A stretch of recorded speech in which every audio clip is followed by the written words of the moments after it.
இதே ஊர்ல இதே இடத்துல எங்களால ஒரு கூட்டம் நடத்த முடியாம போச்சு.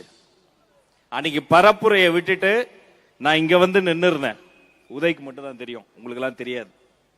தலைவர் அங்க பேசிட்டாரு, குளத்துல இருந்து கிளம்புறாரு, இங்க வரப்போறாரு, ஆதவ சகோதரர் வரப்போறாரு. அதனால என்னுடைய கடுமையான பரப்புரைக்கு நடுவில் நான் வந்து இங்க வந்து நிக்கிறேன். இப்ப இங்க பாக்குற அன்பிற்கினிய கண்ணியமிக்க காவல்துறை சகோதரர்கள் பல பேர் அன்னைக்கும் வந்திருந்தாங்க. கடுமையான கெடுபிடி. திடீர்னு அந்த செய்தி வந்தது, தலைவரால வர முடியல, துடிச்சு போனோம். ஏன்? சரியான முறையான பாகுபாடு இல்லாத பாதுகாப்பு இல்ல, அதனால தலைவரை கூட்டு வர முடியல. ஐயோ, என் நெஞ்சம் துடிதுடித்தது. என் அன்பு சகோதரன் உயிரை பணயம் வைத்து இந்த தொகுதியில் நிற்கிறாரே, என்னாகுமோ ஏதாகுமோன்னு நான் துடித்துக் கொண்டிருந்தேன். அதே இடத்துல மாண்புமிகு அமைச்சராக ஆதவ அர்ஜுனா நின்று கொண்டிருக்கிறார். அவரை வணங்குகிறேன். இதெல்லாம் எப்படி சாத்தியம்? எப்படி தெரியுமா சாத்தியம்? முதல்ல யாருக்கு தெரியுமா நாங்க நன்றி சொல்லணும்? வில்லிவாக்கத்துல இவருக்காக நான் எப்பவும் ஓடி வருவேன், கடமைப்பட்டிருக்கிறேன். அவர் எனக்காக வந்து நிற்பார். நாங்கள் சகோதரர்கள். கொடிய திமுகவின் ஏவலின் காரணமாக சோடா பாட்டலை எடுத்து அடித்து மண்டையை உடைத்த போதும் எங்களுக்காக வில்லிவாக்கத்தில் நின்ற சிங்க பெண்களே, உங்களை தலைவணங்குறமா. உங்க வெற்றி இந்த வெற்றி.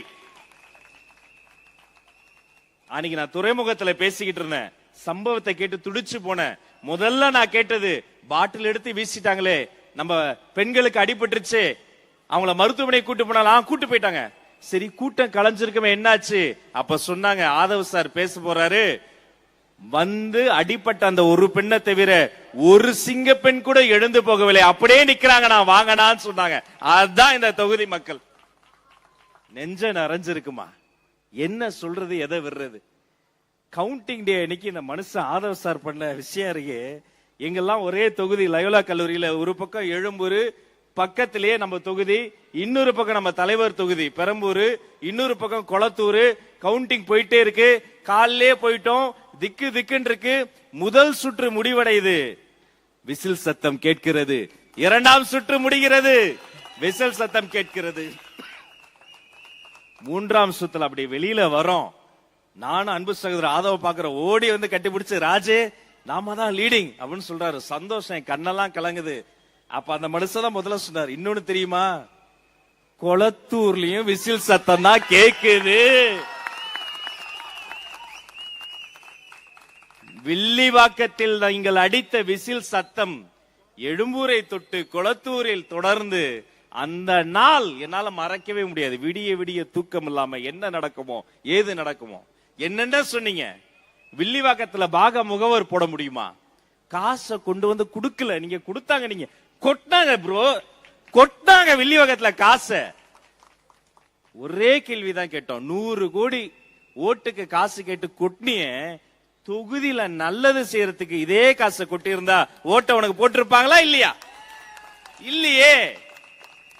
எங்க சனம் ரொம்ப உஷார். என்ன தெரியுமா பண்ணாங்க? அறிவார்ந்த மக்கள், நீங்க கொடுத்த காசை உங்ககிட்ட காசை வாங்கிட்டு ஓட்டை எங்களுக்கு போட்டாங்க. வெற்றி வெற்றி வெற்றி, திரும்பிய திசையெல்லாம் வெற்றி. சட்டமன்றம் முதல் முறையாக ஒரு புரட்சியை பார்த்தது. எனக்கு அழைப்பு வருது, என்னுடைய தர்மத்தாயின் தவ புதல்வர் என்னுடைய தலைவர் பேசுகிறார், உங்களுக்கு ஒரு பரிசு வச்சிருக்கிறேன், நாளைக்கு வந்துருங்க. நான் கூட ஒரு பேனாகினா கொடுப்பாருன்னு நினைச்சேன். அடுத்த நாள் காலையில பாக்குறேன், கண்ணியத்துக்குரிய காவல்துறை வண்டி வண்டிக்கு முன்னாடி வருது, பெட்ரோல்ன்றாங்க, வணக்க வைக்கிறாங்க, எல்லாரும் கும்பிடுறாங்க, சந்தோஷமா இருக்கு. சரி, சட்டமன்ற உறுப்பினர் ஆயிட்டோம். அந்த அரங்கத்துக்குள்ளார போறேன், அந்த இருக்கையில எழுதிருக்கேங்க, மாண்புமிகு அமைச்சர் இந்த ஏழையின் பெயர் எழுதப்பட்டிருந்ததுங்க. ஒரே ஒரு தொலைபேசி அழைப்புல அடுத்த மாசம் அம்மா வீட்டுக்கு வாடகை கட்ட என்ன பண்ணலாம்னு யோசிச்சு என்ன அமைச்சராக்கிய பெருமை என்னுடைய தலைவருக்கு மட்டும்தாங்க சேரும், வேற யாருக்குமே சேராது. இப்படிப்பட்ட ஏழை எளிய பிள்ளைகள், சாதாரண மக்கள் எப்படி ஜெயிச்சோம்? ஒரே காரணம் தான், எல்லாரும் காசுக்கு பயந்துகிட்டு, அதிகாரத்துக்கு பயந்துகிட்டு தப்பான திசையில நின்ன போது நாங்கள் தளபதியை நம்பி சரியான திசையில் நின்னோம். எங்களை அரியணையில் ஏற்றி அழகு பார்க்கிற எங்களுடைய தலைவர். நம்ம வெற்றி வேட்பாளர் உங்க எம்எல்ஏ, எங்க மாண்புமிகு அமைச்சர். அவரை பத்தி எல்லாரும் நிறைய பேர் தப்பா தான் நினைச்சுப்பாங்க. அந்த மாமனிதனினுடைய அந்த தங்க உள்ளத்தை நான் அறிவேன். சிவானந்தா சாலையில ஒரு போராட்டம், தலைவர் வந்துட்டாரு, மேடையில 23 பாதிக்கப்பட்ட குடும்பங்களை ஏத்தணும். அந்த குடும்பங்கள் உடைந்து அடுகின்றன, தலைவரின் கண்கள் பணிக்கின்றன. கீழே கட்டுக்கடங்காத கூட்டம், மொத்த கூட்டமும் முடித்து அவர்களை இந்த பக்கம் அனுப்பி தலைவர் அந்த பக்கம் அனுப்பி நாங்க அங்கிருந்து கிளம்புற போது அவரோட கார்ல தான் நான் போறேன். பேசிக்கிட்டே வரோம், சொல்லிட்டே வராரு, ராஜ் ஏதாவது பண்ணணும், அந்த குடும்பங்களை பாதுகாக்கணும், இதை பண்ணணும், கேஸ் போடணும். தலைவரை பாத்தீங்களா சொல்லிக்கிட்டே இருக்கும் போது அவருடைய குரல் உடைந்தது. திரும்பி பாக்குறேன், நான் இதை யாருகிட்டையும் சொன்னதில்லை, என் குடும்பத்துக்கு கூட சொன்னதில்லை, இந்த மேடையில சொல்றேன். பாதிக்கப்பட்ட 23 குடும்பங்களுக்காக இந்த மனுஷன் கண் கலங்கினாங்க, உடைஞ்சு அழுதாங்க அந்த மனுஷன். அன்னைக்கு நினைச்சேன், ரொம்ப நல்லவங்களை பத்தி இந்த உலகம் தப்பா தான் பேசும் போல இருக்கு. யார் அவங்க? யாரோ ஒருத்தங்க அவர்களுக்கு ஏதாவது நல்லது செய்யணும்னு இந்த மனிதன் அழுகிறான் என்று சொன்னால், நான் சொல்கிறேன், இந்த தொகுதி மக்களே, ஒரு ஆக சிறந்த மனிதனை நீங்கள் ஓட்டு போட்டு தேர்ந்தெடுத்துறீங்க. இந்த தொகுதியின் வேட்பாளர், அவர் காப்பாளர், சொன்ன சொல்படி நிற்கக்கூடியவர். எத்தனை முறை அவர் சாப்பிடுற நேரத்தில் நாங்க போயிருவோம், சரி சாப்பிடறான்னு கிளம்பிடுவோம். யாரு சாப்பிட்டாலும் அவங்க தான் சாப்பிடுவாங்க. இந்த மனிதர் மாண்புமிகு அமைச்சர் ஆதவ அர்ஜுனா மட்டும்தான் சாப்பிடும் போது சுத்தி இருக்கக்கூடிய 50 பேரையும் சாப்பிட வைத்து பிறகு சாப்பிடக்கூடிய அன்னதான பிரபு மாண்புமிகு அமைச்சர் ஆதவ அர்ஜுனா. மேடைக்காக சொல்லல, இங்க இருக்கிற எல்லாரும் தெரியும். என்னப்பா அவரோட சாப்பிட்டுருக்குமா இல்லையா? நம்மள பிரியாணி சாப்பிட வச்சுட்டு அவர் சாம்பார் தான் சாப்பிடுவாரு. அது இல்லைங்க, எந்த பாகுபாடும் இல்லாம, ஏற்றத்தாழ்வு இல்லாம ஒரு மனிதனை சக மனிதனை மனிதனாக பார்க்கக்கூடிய இப்படிப்பட்ட மனிதர்களை அடையாளம் கண்டிருக்கிறாரே மா மனிதர். இந்த ஊர்ல நான் ஒவ்வொரு முறை பேசும்போதும் என்னைக்காவது ஒரு நாள் அந்த லைனை சொல்லணும்னு ஆசைப்பட்டேன். உங்க அனுமதியோட அந்த லைனை சொல்லிக்கிறேன். வெற்றி தலைவரேன்னு அவர் அழைச்சிருக்கேன், தர்மத்தாயின் தவ புதல்வரேன்னு அழைச்சிருக்கேன்.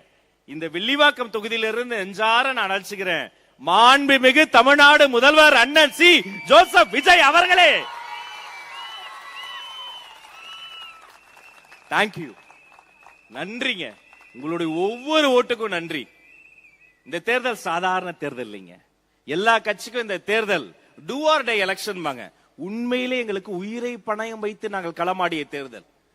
3 இடத்துல எங்க பசங்களை போட்டு அடிச்சாங்க, ஒரு இடத்துல சகோரிய போட்டு அடிச்சாங்க, பாட்டில வீசி அடிச்சாங்க, பணத்தால அடிச்சாங்க, அதிகாரிகளை வச்சு அடிச்சாங்க, நேரடியாக நெருக்கடி தந்தாங்க.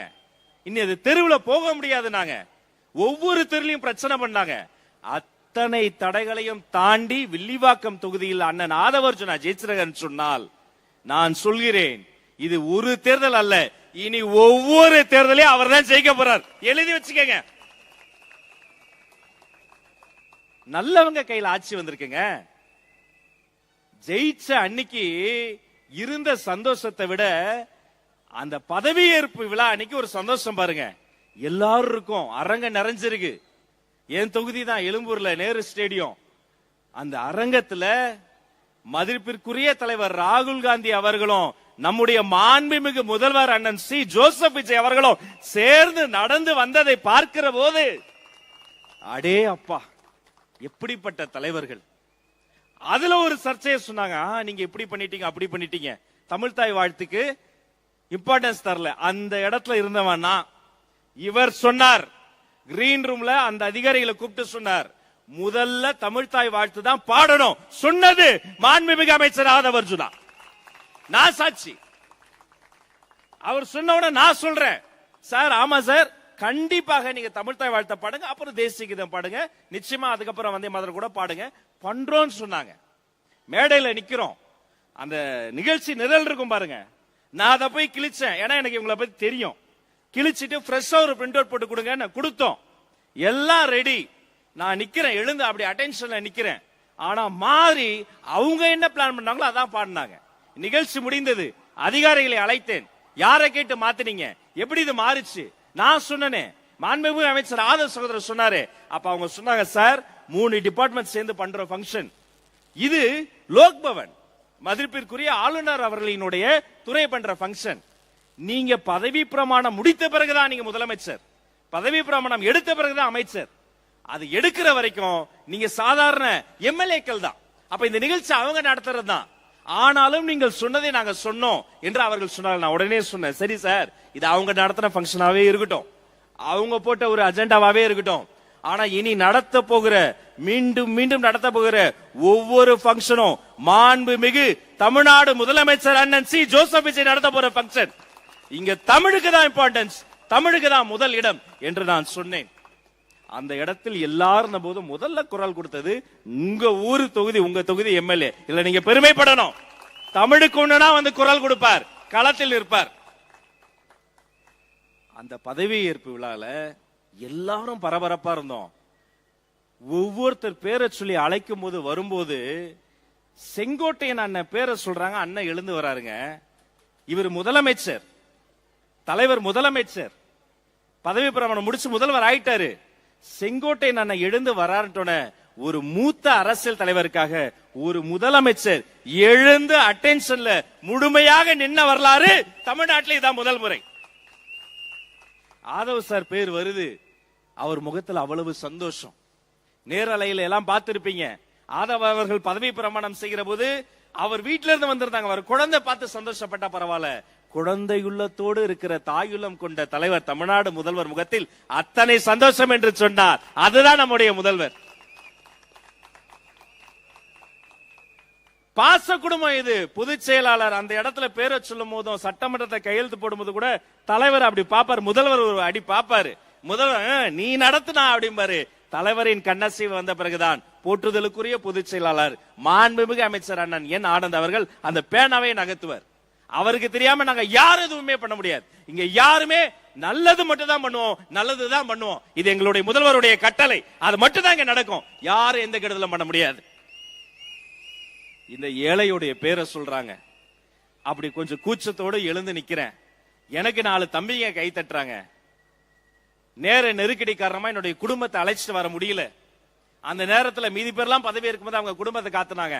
நான் பதவி இருக்கும்போது அந்த கேமரால நாங்க பார்த்துட்டு இருக்கேன். எங்களுக்கு ஒரு மானிட்டர் டிவி இருக்கும். நான் பதவி ஏற்றுக்கிட்டே அதை வாசிக்கிட்டே இருக்கும் பொழுது என் குடும்பத்தை காட்ட அங்க குடும்பம் இல்லை.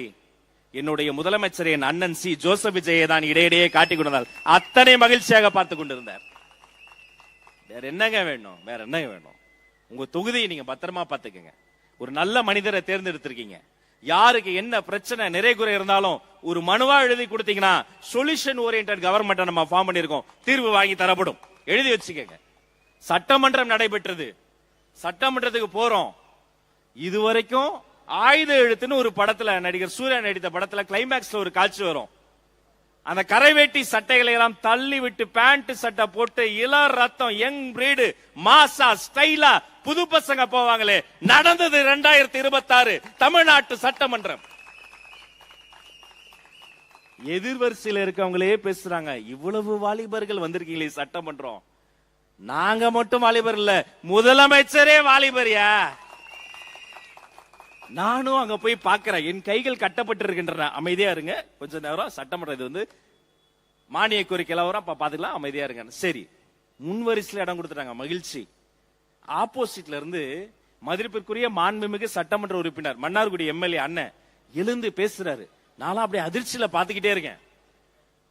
நம்ம தலைவர் அவர் புகழ்றாரு, பாராட்டுறாரு, அவருடைய மெச்சூரிட்டியை பாராட்டுறாரு.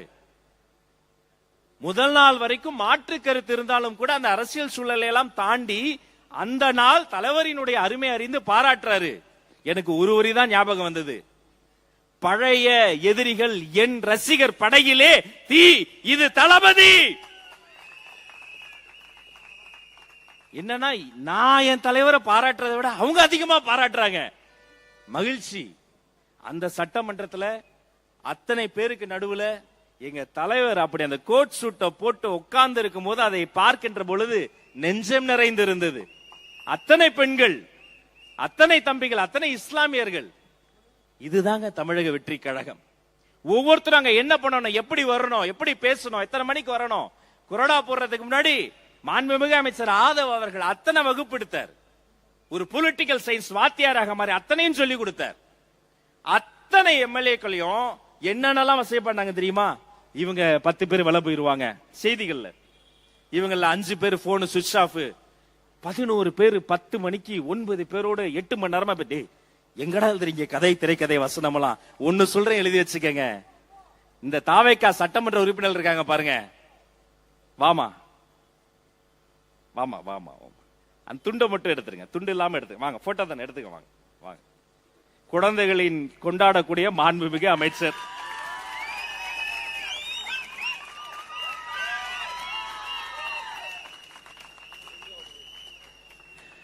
நான் ஒண்ணே சொல்லிக்கிறேன். இந்த தலைமுறையை பார்க்கும்போது இன்னும் 2 எலெக்ஷன்ல ஓட்டு போட போறாங்க. எனக்கு தெரிஞ்சு கண்ணு கட்டிய தூரம் தமிழக வெற்றி கழகம் தான் ஒவ்வொரு தேர்தலையும் வாகை சூட போகிறது. 10 எம்எல்ஏ விலை போயிடுவாங்க, டிவிகே எம்எல்ஏ இவங்க இந்த பக்கம் போயிடுவாங்க, அந்த பக்கம் போயிடுவாங்க. எழுதி வச்சுக்கோங்க, ஒரு மேசைக்கு மேல 1 கோடி ரூபாய் படம் வச்சு பக்கத்து ரூம்ல தளபதி உங்களுக்காக காத்திருக்காருன்னா 1 கோடி ரூபாய் லெப்ட் ஹேண்ட்ல தட்டி விட்டு தளபதி கூப்பிட்ட குரலுக்கு ஓடக்கூடிய கூட்டம் டிவிகே கூட்டம். பணம்லாம் எங்களுக்கு ஒரு பொருட்டே இல்லைங்க. ஓட்டுக்கு காசு கொடுக்கல, பெருமையா சொன்னார் நம்முடைய அமைச்சர். பல இடங்கள்ல சாப்பாட்டு கூட கொடுக்க காசு இல்லாம கஷ்டப்பட்டோம். ஆனா அப்ப கூட பரப்புரை போன இடத்துல மக்கள் எங்களுக்கு சோறு போட்டாங்க. பாச கூட்டங்க இது, பண்பு கூட்டங்க இது, நேச கூட்டங்க இது, தானா சேர்ந்த கூட்டம் இதுங்க. மதிப்பிற்குரிய சட்டமன்றத்துல அவை தலைவராக யார் வருவார்? இவர் வருவாரா, அவர் வருவாரா? மிக சரியான ஒரு மனிதர், மாண்புமிகு பேரவை தலைவர் எங்க அண்ணன் ஜேசிடி பிரபாகர் அண்ணனை அந்த மேடையில வைத்து பார்த்தபோது நெஞ்சம் நிறைந்தது. புரட்சி தலைவரை பார்த்தவரு, புரட்சி தலைவி அம்மாவை பார்த்தவரு, இடையில சரியான தலைமை வருமா என்று காத்திருந்தவரு, நம்ம முதல்வரின் கரத்தை பற்றினார். அவர் வாழ்வின் ஆக பெரிய உயரத்தை தொட்டு அமர்ந்திருக்கிறார். எங்கள் பேரவை தலைவரை மேடையேற்றி அழகு பார்த்திருக்கிறார் தலைவர். துணை சபாநாயகர் யாரு? நம்ம தம்பி ரவிசங்கர், எளிய வீட்டு பிள்ளை. கொரோனா யாரு? சொல்லியே ஆகணும். இந்த வீடியோ கிளிப்பிங் நீங்க பார்க்கலையே, பாப்பீங்களா தெரியல. மதிப்புக்குரிய பிரகாஷ் ராஜ் சார், ஹாய் சலாம். உங்க மீது பெரிய மதிப்பு இருக்கு. இருந்தாலும் ஒண்ணு சொல்லிக்கிறேன், டிரைவர் பையெல்லாம் எம்எல்ஏ ஆக்குவியா அப்படிங்களே? முதலமைச்சர் பையன் துணை முதலமைச்சர் ஆகும் போது டிரைவர் பையன் எம்எல்ஏ ஆக கூடாதா? எங்க தலைவர் இன்னும் கொஞ்சம் ஸ்பீடு. வெறும் எம்எல்ஏ எல்லாம் கிடையாது, சட்டமன்றத்தின் கொறடாவே என் தம்பி சபரிதான். இன்னைக்குதான் தம்பி ரூம்ல வாசல்ல போர்டு போட்டோம், மகிழ்ச்சி. ஏழை விட்டு பிள்ளை ஸ்ரீரங்கத்தில் நின்னா என் தம்பி ரமேஷ், டிவிகே ரமேஷ் இன்னைக்கு எம்எல்ஏ. சட்டமன்றம் வரும்போது கேக்குறாங்க, ஏன் அம்மாவை கூட்டு வரல? ஆமா சொல்றான், எங்க அம்மா ஒரு சமையல் வேலை செய்யக்கூடியவங்க, குக். அவங்களுக்கு லீவு கிடைக்கல, லீவு கிடைக்கும் போது கொண்டு வருவான். யாருங்க தருவா இப்படி ஒரு வாய்ப்பு இளைய விட்டு பிள்ளைக்கு? எங்க தங்க தளபதி மட்டும் தாங்க தருவாரு. சாதாரண வீட்டு பிள்ளைகளை எல்லாம் சட்டமன்றத்துக்கு வரும். இப்பதானே ஆட்டம் தொடங்குது. உங்க அவதூறுகள்லாம், உங்க அநியாயங்கள்லாம் அறிவு அடியாட்கள் கொஞ்சம் பேரை வச்சிருக்கிறாங்க. பல பேர் போர்வையில மூத்த பத்திரிகையாளர், அரசியல் விமர்சகர் 10 நாளாக பதுங்கு குழியில ஒளிஞ்சுக்கிட்டாங்க. 200 தொகுதி வரும், 210 வரும். நம்ம ஜர்னலிஸ்ட் மணி கூட நான் சொல்றதும் சொல்றேன், 234 சொல்லிக்க உன் வாயும் ஊறிட்டு. நான் இப்படி சொல்லி நிறைவு செய்கிறேன். ஒரு ஆற்றல் மிக்கவரும் ஒரு அன்பு மிக்கவருமான, ஆற்றல்னா வேகம், அன்புனா தாயுள்ளம், அப்படிப்பட்ட ஒரு மனிதரை சட்டமன்றத்துக்கு நீங்கள் அனுப்பி வைத்திருக்கிறீர்கள். அவரை நீங்க பத்திரமா பாத்துக்கிட்டீங்க. இனி உங்கள் அத்தனை பேரையும் அவர் பத்திரமாக பார்த்துக் கொள்வார் என்று மாண்புமிகு அமைச்சரை வாழ்த்தி, அண்ணனுக்கு ஒரே ஒரு கோரிக்கை, அவங்க எல்லாம் சேர்ந்து பச்சை பேனாவை உங்க பாக்கெட்ல வச்சுட்டாங்கன்னா நிறைய பசங்க படிக்கிறாங்க. இந்த போதையை மட்டும் கம்ப்ளீட்டா ஒழித்து 10 பச்சை பேனாவை நீங்க உருவாக்கணும். தலைவர் சொன்னதை சொல்லி விடைபெறுகிறேன்.